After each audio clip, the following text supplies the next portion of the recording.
Sira News cet après-midi sur Sira TV, juste avant le prochain plateau. Le chiffre du jour, plus de 12 000 fans sur Facebook et plus de 65 000 personnes à suivre la page du Bocuse d'Or. Un rappel sur les parcours experts du jour. Les parcours experts avec la restauration collective, les produits non transformés, le halal et le kasher et le bio. Je vous rappelle que les Bocuse d'Or continuent bien sûr sur l'espace des chefs jusqu'à 18h. Le concours du meilleur vigneron cuisinier va s'achever dans quelques minutes. Pain & Co Masterclass organisé par Gaël Evans à l'espace Tendance Pain jusqu'à 16h. Et je vous rappelle que le Sira sort des murs avec Big dans Lyon, le village des enfants se trouve place Bellecour.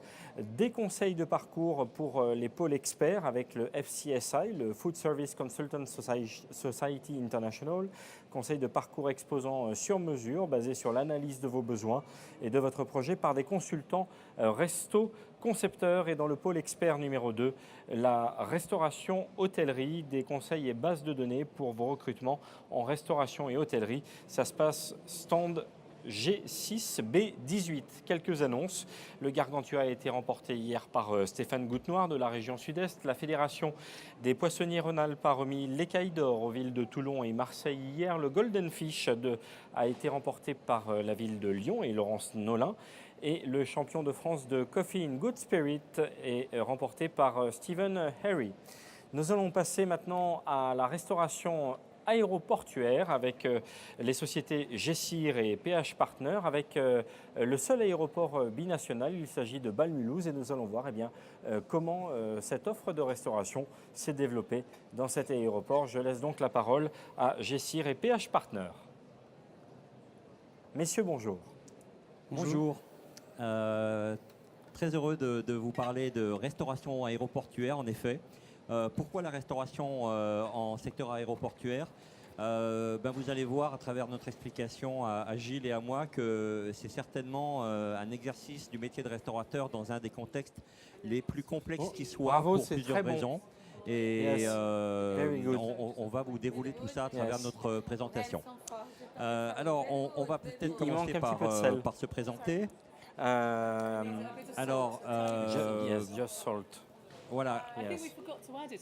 Alors, je te laisse la parole, Gilles. Oui, pardon. Donc, je suis Gilles Castel, je suis le responsable du cabinet Gessir. Nous sommes donc cabinet en ingénierie de restauration dans les missions d'assistance à maîtrise d'ouvrage et de maîtrise d'œuvre. Et donc, nous sommes partenaires exclusifs avec la société PH Partner pour toutes les opérations de restructuration, concession, stratégie et autres. Donc, nous pour la partie technique et puis donc Olivier pour la partie plus de positionnement stratégique. Je vais le laisser se présenter. Alors effectivement, je m'appelle Olivier Schramm, je dirige un cabinet conseil stratégique et opérationnel en restauration qui s'appelle PH Partners, qui intervient sur tout l'espace européen francophone et notamment pas mal en Suisse, donc en dehors de l'Hexagone. On a, comme vient de le préciser Gilles, un partenariat exclusif avec Gessir pour des missions très diverses et variées. Et là, on va vous parler de nos interventions dans le secteur de la restauration dite de concession. La concession, c'est quoi en restauration? C'est pour mémoire tout ce qui concerne les aéroports, les gares, les arènes sportives, les musées, etc., etc. Voilà, on va en venir au vif du sujet. On va commencer par introduire notre sujet en vous présentant une petite carte de visite de l'aéroport dont on va vous parler. Comme l'a précisé notre orateur en introduction, Bâle-Mulhouse, c'est un aéroport qui n'est pas d'une taille démesurée par rapport à certains de ses homologues plus connus, mais il a une spécificité qui n'est pas, je dirais, évidente à appréhender. C'est le seul aéroport binational au monde, à cheval sur 2 frontières. En fait, si on voulait être précis, on pourrait même dire qu'il est à cheval sur 3 frontières, en l'occurrence la France, l'Allemagne et la Suisse. C'est une réglementation sociale, fiscale et hygiène française néanmoins qui s'applique. Donc un territoire déjà assez spécifique. Un aéroport de belle taille avec, quand on a appréhendé un contexte de restauration en aéroport, il faut déjà appréhender à quel type de clientèle on va avoir affaire. En l'occurrence, on a sur l'aéroport de Bâle-Mulhouse un profil plutôt masculin en majorité, de statut plutôt cadre, de nationalité suisse en grande majorité, mais les Français et les Allemands sont bien représentés également. Un mix assez équilibré entre tourisme et affaires. C'est une clé de distinction qu'il faut toujours avoir en tête quand on appréhende les phénomènes de restauration dans ce type de lieu. Le passager effectue en moyenne 7 voyages par an à partir de cet aéroport. Il y a plus d'un vol sur 2 qui était assuré par du low cost, et en l'occurrence la compagnie EasyJet qui dessert l'aéroport maintenant depuis de nombreuses années. Pour 32 personnes, et ce n'est pas non plus un critère négligeable, le passager qui rentre à Bâle-Mulhouse connaît sa première expérience sur cet aéroport, expérience de passager prenant l'avion. Donc les enjeux pour l'offre de restauration, c'est évidemment la variété, le renouvellement, la rapidité du service, la proximité de l'offre par rapport à sa porte d'embarquement notamment. Et puis c'est un client qui est soucieux d'image, de reconnaissance, qui a en moyenne un pouvoir d'achat supérieur à celle des aéroports français. Donc l'ambition, quand nous avons travaillé, Gilles et moi, commencé à travailler aux côtés de l'aéroport, elle était bien de satisfaire un passager exigeant, à fort pouvoir d'achat. Et on va voir comment, en l'occurrence, nous y sommes pris sur une mission qui nous a pris un peu plus d'un an et demi, 2 ans. Alors, les enjeux clés associés à notre mission, ils étaient de plusieurs natures. Il s'agissait déjà de dimensionner l'offre au regard des évolutions d'activité de ces dernières années, et puis surtout celles à venir. Quand on fait un tel travail, évidemment, on ne s'intéresse pas uniquement au trafic de l'aéroport tel qu'on l'observe au jour d'aujourd'hui, mais aussi avec la perspective de son évolution sur les 10, sur les 15 années à venir. Il y avait aussi comment, à travers les futures offres de restauration, mieux concilier les attentes contrastées à la fois d'une clientèle suisse, d'une clientèle allemande, d'une clientèle française, on l'a dit. Ça a l'air de rien, ce sont 3 pays frontaliers, mais il y a des nuances très subtiles en termes d'attentes qualitatives par rapport à des produits, des enseignes, des concepts, des repères en termes de tarification qu'il nous a fallu appréhender évidemment. Enfin, il y avait un aspect important qui était celui de valoriser les surfaces à louer et à exploiter au mieux vis-à-vis des flux traversant au sein de l'aéroport, et puis gérer les activités commerciales profitables et pérennes pour l'aéroport, puisque les redevances commerciales dégagées par l'activité des restaurateurs en place est évidemment source de redevances pour l'aéroport. Et donc, l'aéroport y est évidemment très, très attentif et intéressé, au sens premier du terme. Et enfin, il y avait un aspect qui était non négligeable dans le cadre de notre mission, c'était quelle stratégie contractuelle allions-nous mettre en œuvre et proposer à l'aéroport pour pouvoir recueillir les offres les plus attractives, les plus compétitives, dans un esprit de saine émulation entre les différents prestataires qui étaient susceptibles de prendre part à ce marché. Alors notre mission pour l'aéroport, elle se détaille en plusieurs volets. Un premier volet assez classique, consistant à poser un diagnostic. Tout à fait. L'objectif du diagnostic, c'est vraiment de faire une photographie de l'existant, un état des lieux. Et c'est un petit peu le point de départ de tout scénario, tout scénario et toute transformation, parce qu'elle est forcément assujettie à des contraintes réglementaires, de coûts, d'investissement. Donc c'est bien d'avoir des idées, des concepts, mais il faut pouvoir les valoriser à leur juste milieu. Donc cette phase diagnostique, c'est un petit peu fastidieux, mais c'est vraiment le point de départ de toute mission. Voilà. Après, on passe à la définition des attentes de l'aéroport. Donc, les attentes, elles sont de plusieurs natures. Il y a évidemment le cœur de l'offre, celle que va voir le passager, les personnels qui travaillent sur la plateforme aéroportuaire en termes d'offres de restauration déployées. Mais il y a aussi des attentes à dimension plus logistique, technique, d'organisation des lieux, comment tout ça va pouvoir être coordonné. Vous savez qu'il y a des contraintes très fortes en milieu aéroportuaire liées aux normes de sécurité draconiennes qui concernent ce type de lieu, au fait qu'il y a des zones arrivées, des zones départ, une zone suisse, une zone française, on l'a dit. Des zones sous-douane. Des zones sous-douane, des zones publiques, effectivement. Donc tout ça est à prendre en compte et à intégrer dans la réflexion.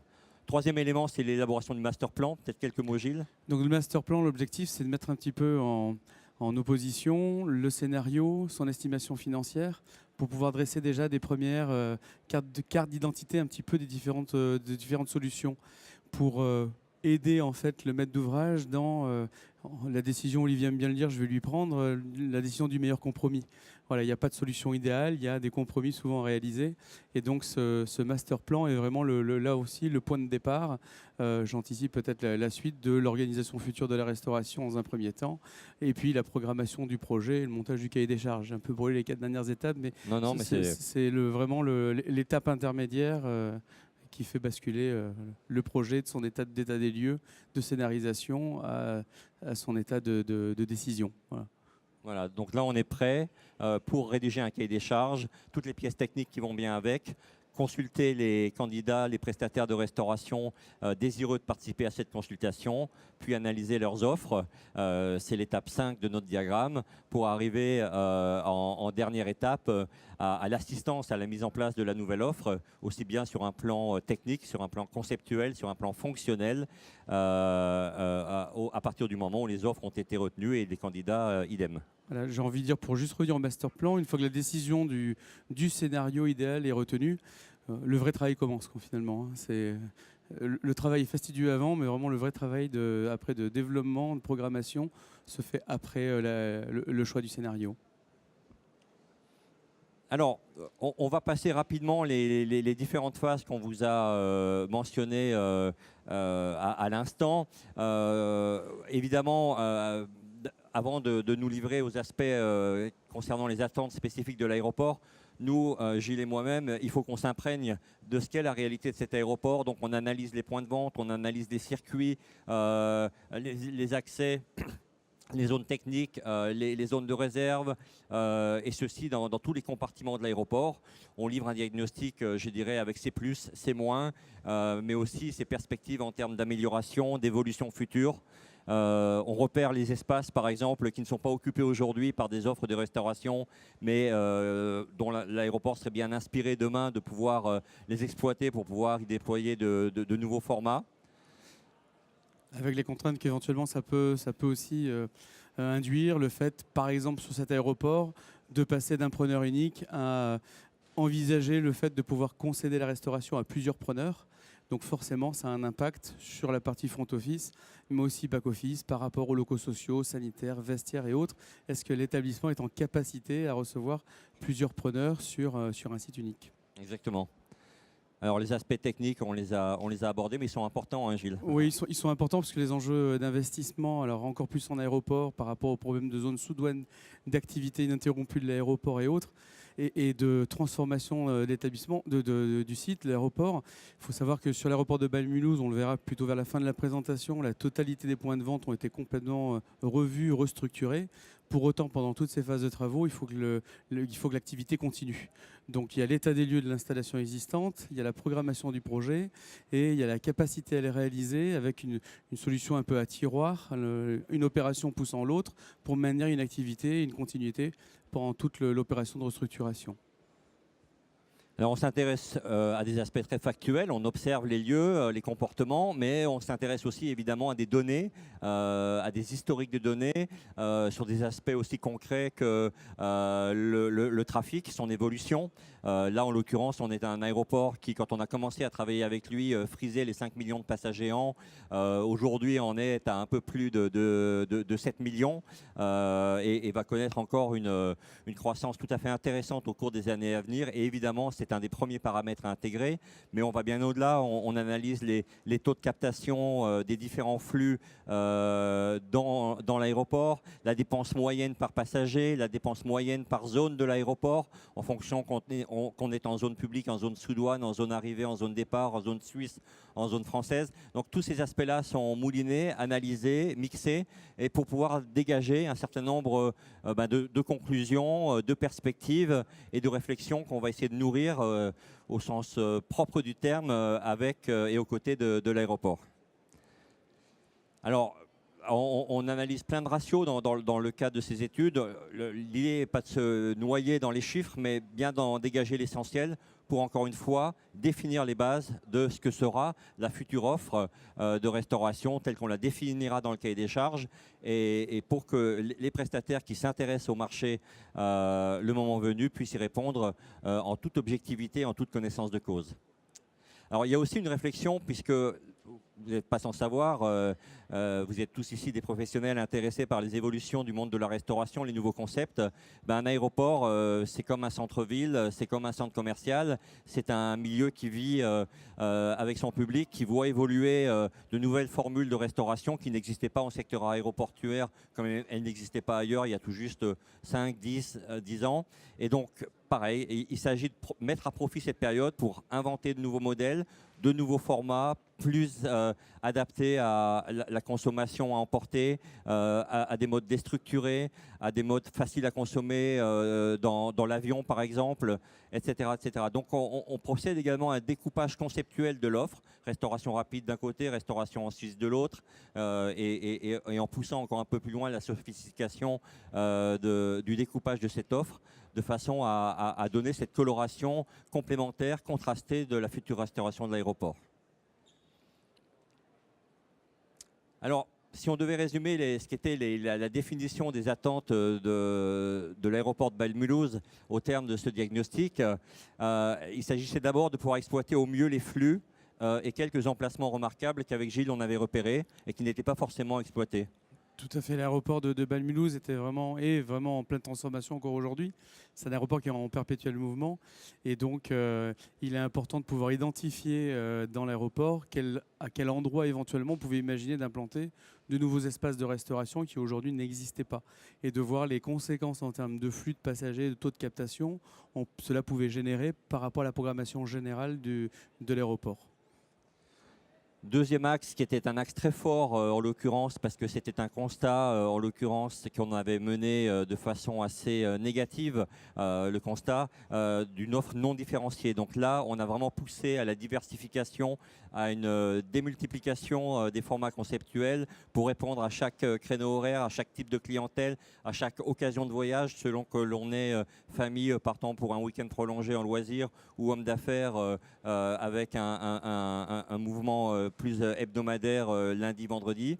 Ça, c'était le deuxième axe. Le troisième, il était aussi, et c'est pas négligeable, on revient à cette dimension binationale qu'on évoquait en introduction, d'harmoniser les pratiques tarifaires tout en respectant, je dirais, en prenant en compte les pouvoirs d'achat assez contrastés, il faut le dire, entre d'une part le public suisse arrivant par le côté suisse de l'aéroport, d'autre part le public français arrivant par le côté français de l'aéroport, mais tout en sachant qu'aujourd'hui il y a une porosité dans les circulations internes et qu'il fallait harmoniser tout ça.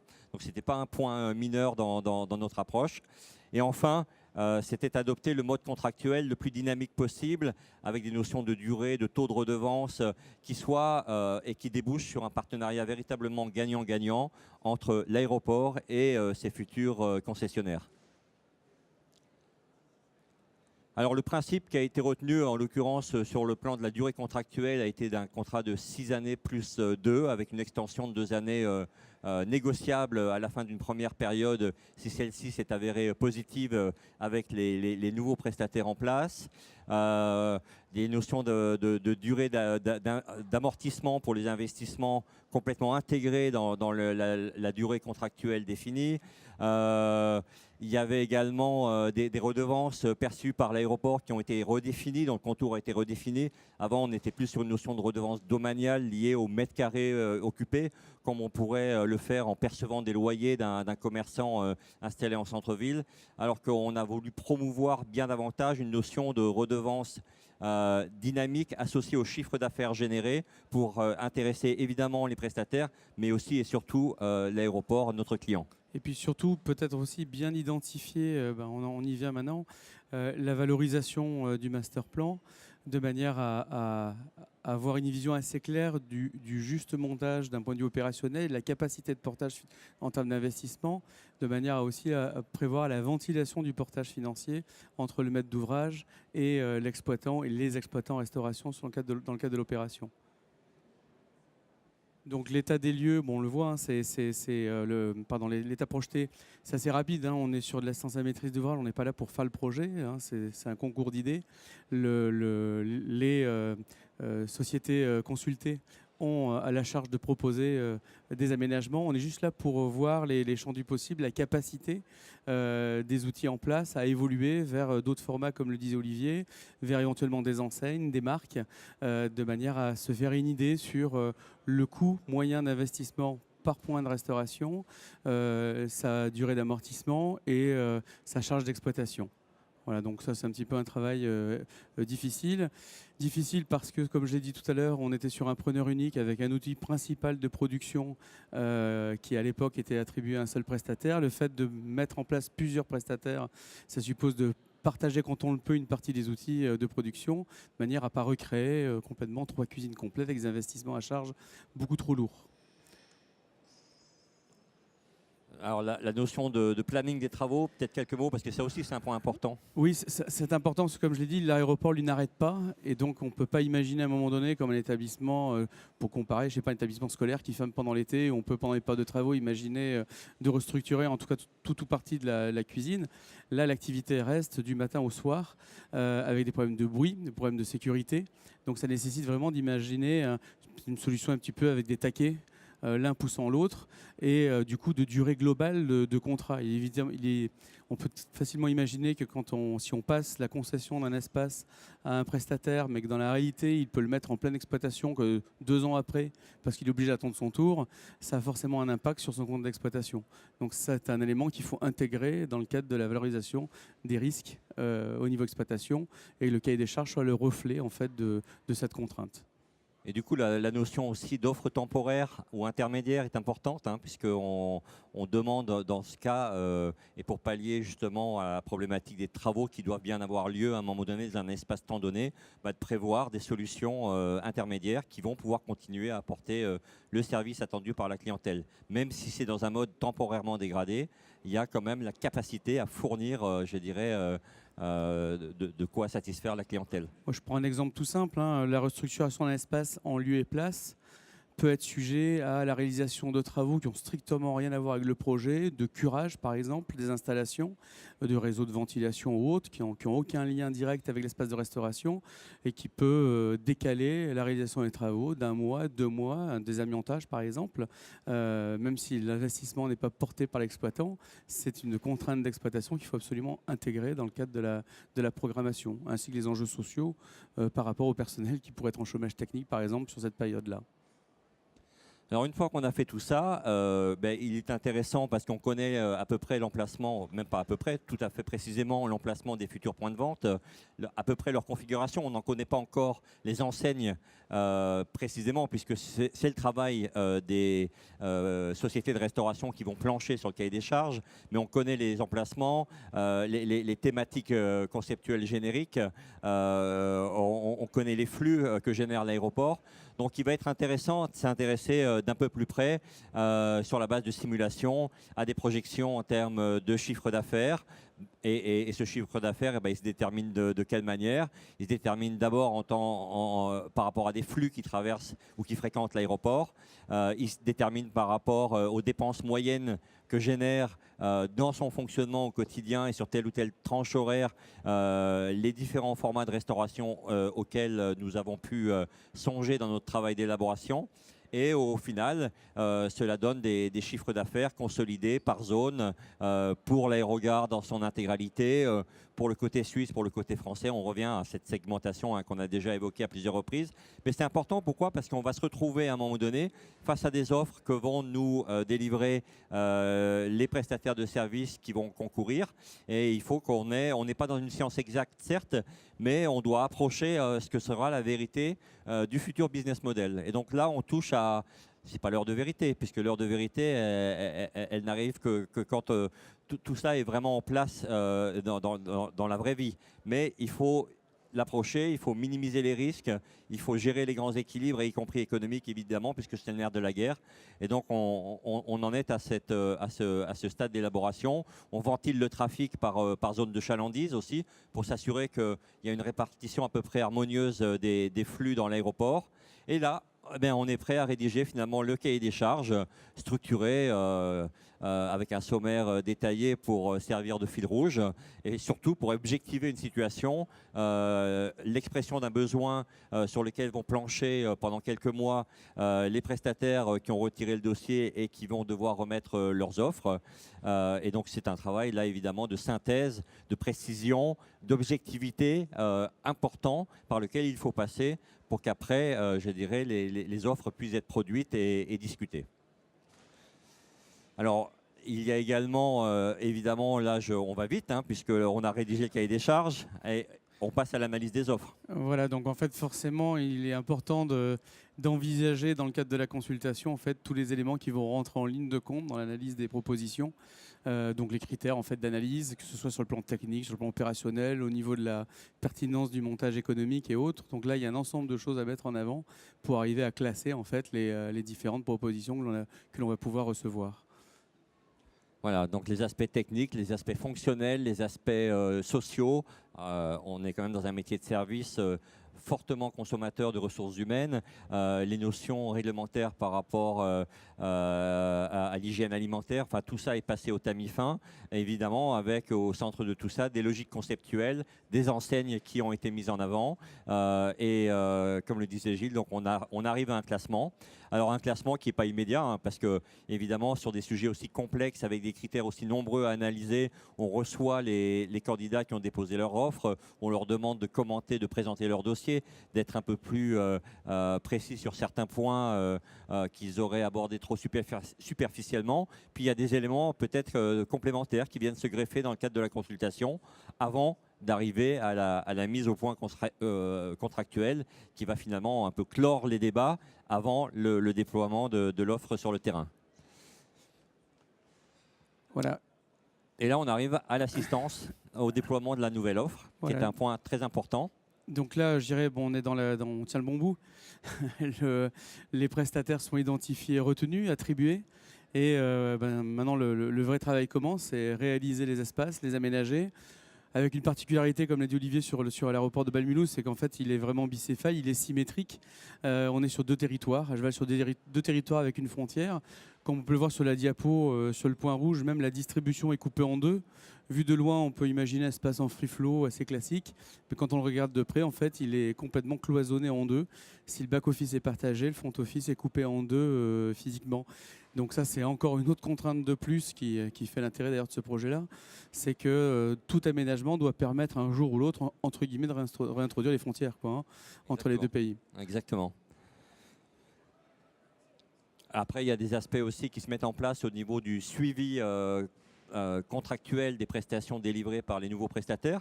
Donc juste pour information sur cet aéroport, il y a eu 4 lots qui, à l'arrivée, auront débouché sur 3 prestataires différents.